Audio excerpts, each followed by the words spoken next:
Well, hello again, and welcome back to my personal life channel. What I'm going to be doing in this video is continuing my playlist of When Does a Boy Become a Man? And you know that we're talking about some key points here. Well, in this video, my friends, we're going to talk about sexual maturity. What does that mean to grow from a boy into a man and have that sexual maturity? If you really want to know more, please keep watching.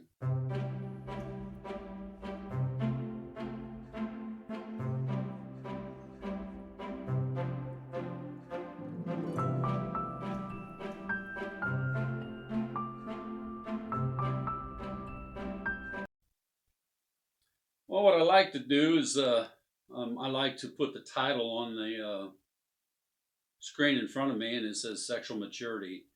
What sexual maturity is what I'm going to be talking about is sufficient to marry and fulfill God's purpose. As a boy developed, as a boy develops into a man, he becomes aware of the sexual powers God has put within him. In an age saturated with distorted sexuality, bombarded with sexual stimulation, and confused by unbridled sexual passion, boys must be taught to discipline their sexual energies into anticipation of marriage. Even as a society celebrates sex in every form and at every age, the true Christian man practices sexual integrity, avoids pornography, fornication, all forms of sexual promiscuity, and corruption. He understands the danger of lust, but rejoices in the sexual capacity and reproductive power God has put within him, committing himself to find a wife and to earn her love, trust, and admiration, and eventually to win her hand in marriage. Boys must be taught to respect this incredible gift and to protect this gift until, within the context of holy marriage, they are able to fulfill this gift, love their wives, and look to God's gift of children. Male sexuality, separated from the context of integrity of marriage, is an expression and dangerous reality. Let me read that again. Male sexuality, separated from the context and integrity of marriage, is an explosive and dangerous reality.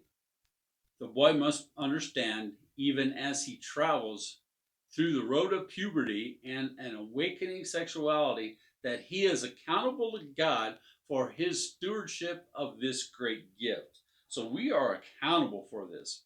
So, my friends, what steps can parents take to help their boys to develop their sexual maturity, to help them transition from that boyhood to that manhood? Well, for me as a father figure, I don't have a son, but if I had a son, what would I say to him? Well, I have found an article that I would like to refer to, and it's how do I talk to my child about sex? That's what we're going to talk about. And what I'm going to do is I'm going to transfer my camera over so I can put the points on the screen, and then we're going to talk about each point. That's coming up next. Please keep watching.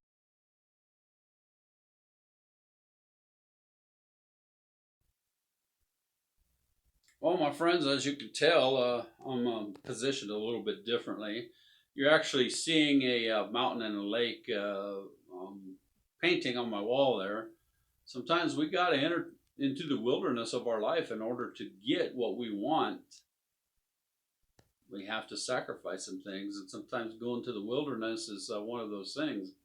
So I found an article. It's called "How Do I Talk to My Children About Sex?"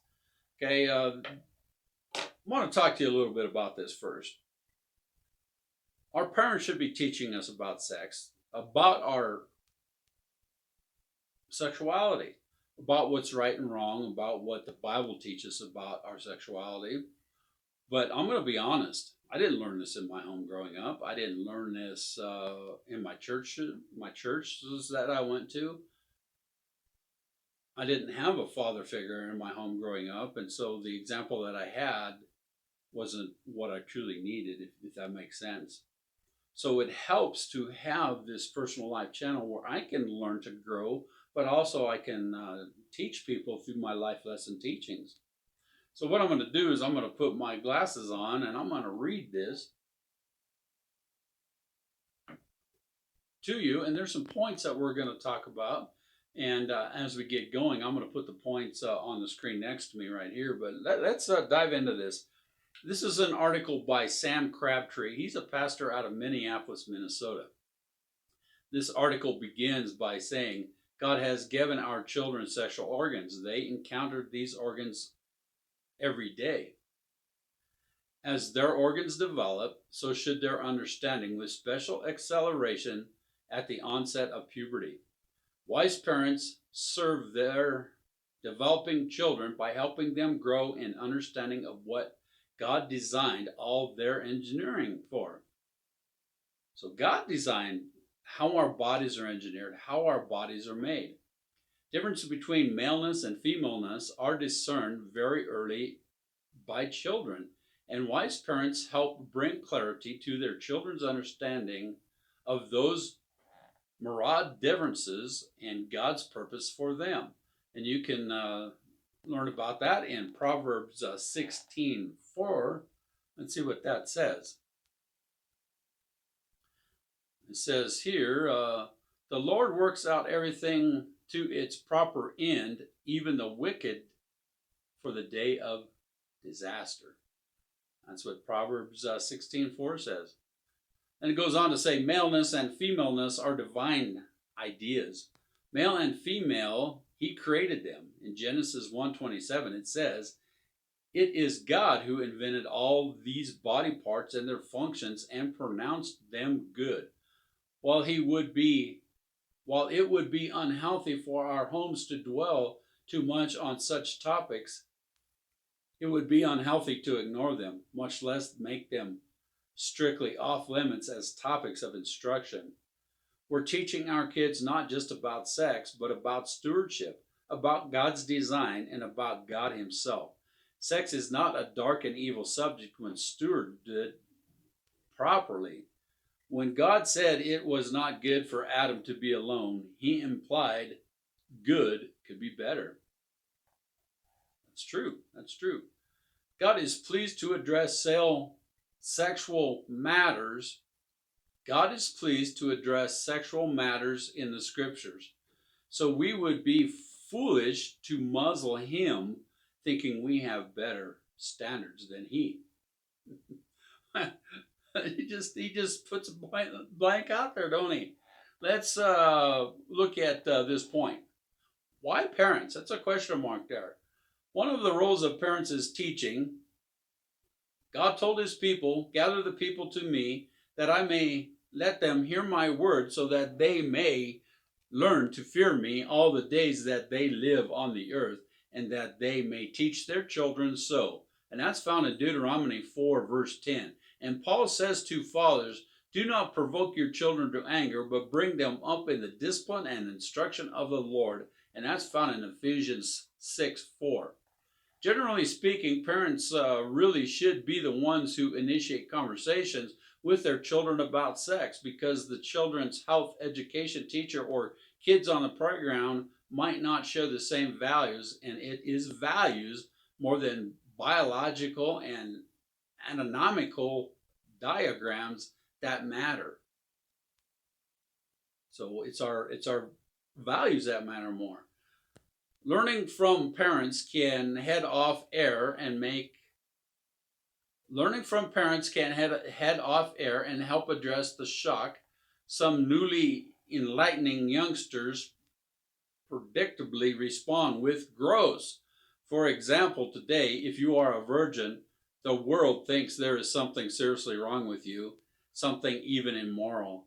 And some say that if you can't stop youth from having sex, just teach them how to do it safely. But there is no safe way to thumb your nose at God, who is placed guardrails around this wonderful, powerful, and sometimes mysterious aspect of human life and spirituality. The stakes here are high. The rewards and regrets are often much more consequential and sexual matters than in most of the matters of which parents tend to focus: grades, friendships, sports, and so on. Oh, the shipwrecks that have occurred in the swirling waters of sex.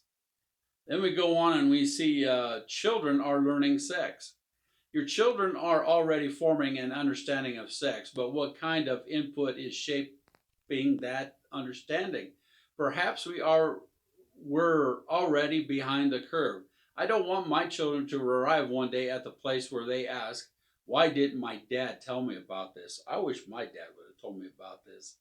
Our children hear voices saying, if you don't look at porn, how will you ever know how to treat sex?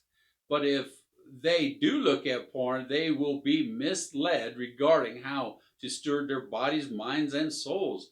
Today's dominant view of sex, the view permeating pornography, images, even mocks God and objectifies others. Wow. In this view, other people are simply objects for one own's imaginated immediate gratification. No matter what the gratification does to them, but sex involves more than an anonymity or what the body looks like. It's inescapably enmeshed with values, relational dynamics, acceptance or rejection of God's design for one's own life, and the lordship of God Himself. So your children are likely already learning about sex. Are they learning what they know from you or from someone else? If it is from someone else, do you really trust their teachers? There's some good points here, my friends. How then shall we begin? We can assume the parents already know something about the biological aspects of sex, which, after all, is how parents typically come to be parents. I assume you know more than your child's peers who may already be speaking about sex with your children. It's not primarily how much you know, you don't need a medical degree, but the context in which you converse about it and the spirit of reverence and the heart of love. Don't worry about giving the subject an exhaustive treatment. Your children have years to grow in their understanding, just as you have grown in yours. With that being said, here are some lessons you might apply over the long haul. My friends, here what we're going to do is we're going to keep these points on the screen now. As you've seen, the other ones were just what I was talking about. But now I'm going to keep the points on the screen as I begin to talk about it. So point number 1 here. Begin with God. The first step then in answering how to speak with your children about sex is to embrace God's endorsement of the subject matter. Sexuality is good and stewardship is good, and stewarded properly, it is not shameful. After creating male and female, God declared it good work in Genesis 1:31. He charged them, and Christian marriages today, be fruitful and multiply in Genesis 1:28. And he called sex between a husband and a bride wonderful. 3 things are too wonderful to me. For I do not understand the way of an eagle in the sky, the way of a serpent on the rock, the way of a ship in the high seas, and the way of a man with a virgin. And that's found in Proverbs 30:18-19. As you teach and caution your children about the dangers of sexual immorality and impurity, remember to be supportive of godly sex as God is. Wow.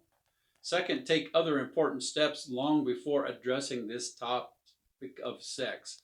Become prepared for understanding sex starts long before they're old enough. Do your children first have a strong spiritual foundation? Do they know God made everything? Have they learned the difference between serving and being served? Sex is one slice of a larger pie called discipleship. Wow. I never looked at it like that. Sex is one slice of a larger pie called discipleship. Wow. Wow. Number two, my friends, cultivate credibility.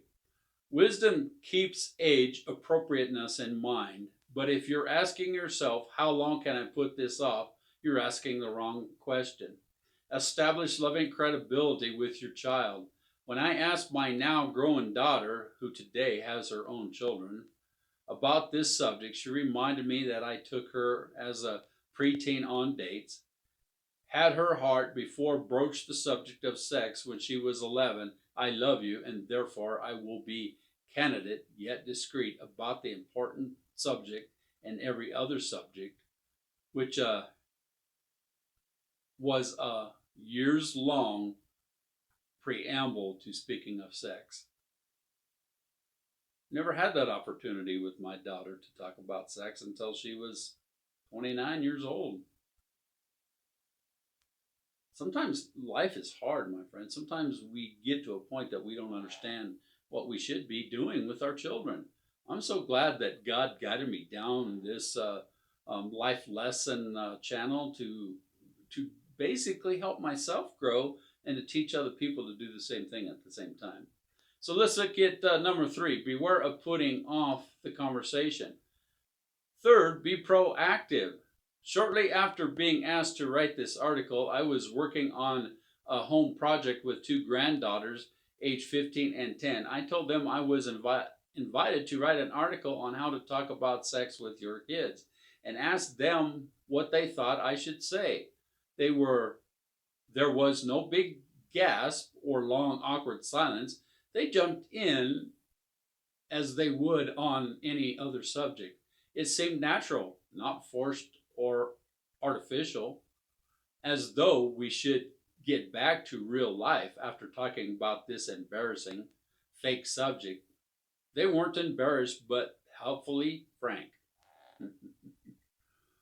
This is the pastor that's actually speaking here, not me. Again, be proactive. The subject of sex becomes more awkward the longer it is put off. The awkwardness is ours, not theirs, unless they adapt our awkwardness as their own. Be open, welcome any question about anything, including sex.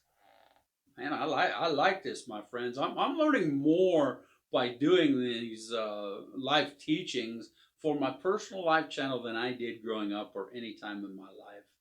I'm so glad that God asked me to do this. Let's look at point number four.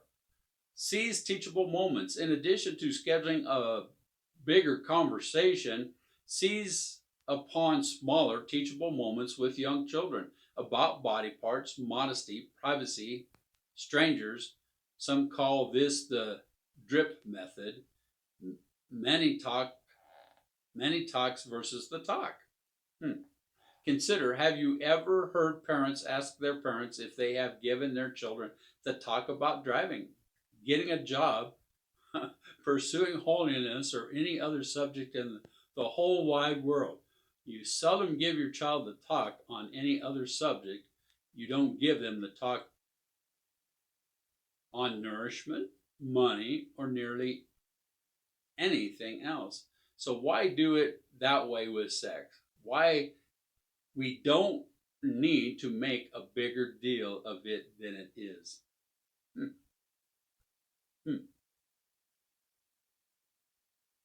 Hmm. I'm just kind of speechless as to what this guy is writing here. If I would have known some of these things when I was a young man growing up, I think my life would have been a lot better. Let's look at read the whole Bible with them. In your family Bible reading, don't avoid topics that mention such things as circumcision, prostitutes, rape, and Rachel's foreign period in Genesis 31. The whole Bible is for the whole family. By teaching such biblical incidents, matters of factly, when you encourage them, you make helpful deposits into the steady development of your children. If your 4-year-old doesn't ask what a prostitute is, move on. But if your 10-year-old asks, Mom, what's a prostitute? That's a teachable moment.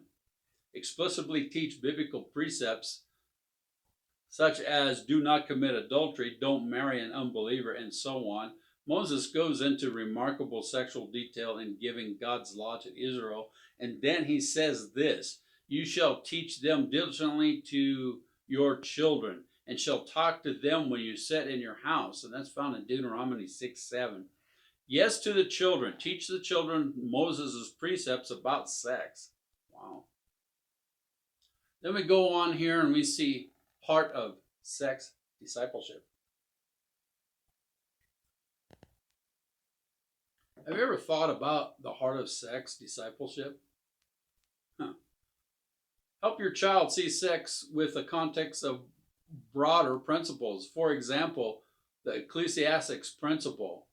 There is a time for nearly everything and a time for refraining from nearly everything. Or consider the broad principle. The impulsive desire for immediate gratification can torpedo future happiness and instead bring painful regrets. Oh my Lord, I can relate to this. Wow. Remember that not all children are the same, some being more forthright and others being more withholding. Tailor your interactions accordingly. Be discreet. The older the child and the more specific detail to be addressed, the more likely having the conversation in private would be wise.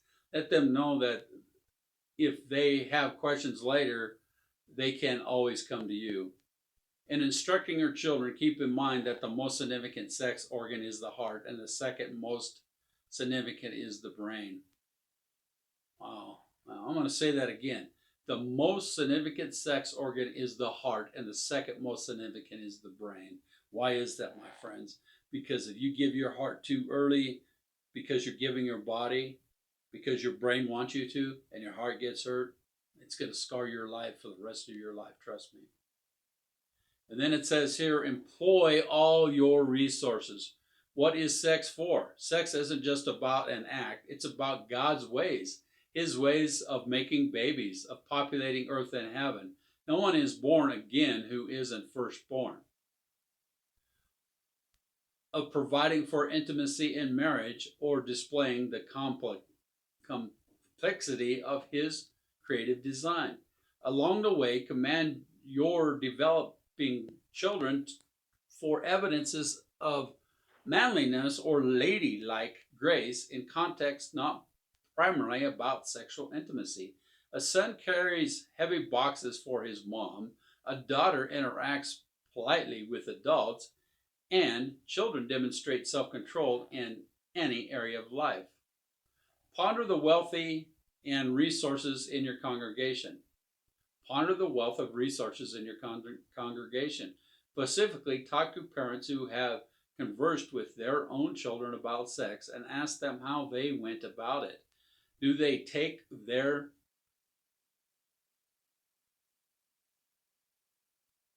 pubsinic, who would say public youngsters on Pacific outings or go through a book together? It's a good idea. Did Dad talk about the sons and moms speaking with daughters? Ask them. That's a good idea, my friends. Talk to your friends at church. Did they take their children on special outings or go through a book together?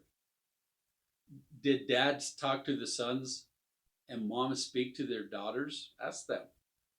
That's a good question. You know, what do other parents teach their children about sex?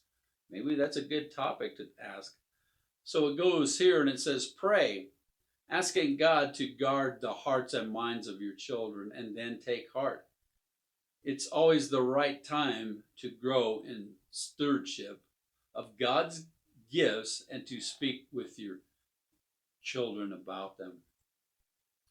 My friends, this has been a really, really difficult subject. I think once we get to a point, my friends, that we're talking basically about the sexuality of the things that go on in our heart. Well, what is that? Forgive me as I'm trying to straighten the camera here. All right, looks a little bit better, my friends. Reading these key points about when boys become men. It's it's tough. It's really tough. There's been a point in my life that I wish I would have known these things. I will say that my first sexual encounter was when I was 19 years old. The advice that I would give to anybody watching this video right now is to wait until your heart knows that it's right. Not the feeling of love, but the inspiration of love. There's a difference between the feeling of love and the inspiration of love. When you truly love somebody, my friends, you are willing to seek their very best, their highest good, not your own. And if you're entering into a sexual relationship with somebody else to satisfy your own needs, that's not what love is all about. Your heart's going to get broken if it's not for the right reasons. Trust me, my friends. I've been there and I know. This talk on sexual maturity is tough. It's been tough for me to go through it, but I've learned a lot just by reading that list. You've seen that. So, my friends, I hope that you've got a lot out of this. Next Sunday, we're going to be talking about the next key point of when men become boys. In the meantime, my friends, if you have not watched this playlist from the beginning, here's a playlist. And Wednesday night Bible study is also up here. I urge you to watch that. My friends, until the next time we meet, may God bless you. May His light shine upon you, and may Jesus always bring you joy. I'll see you.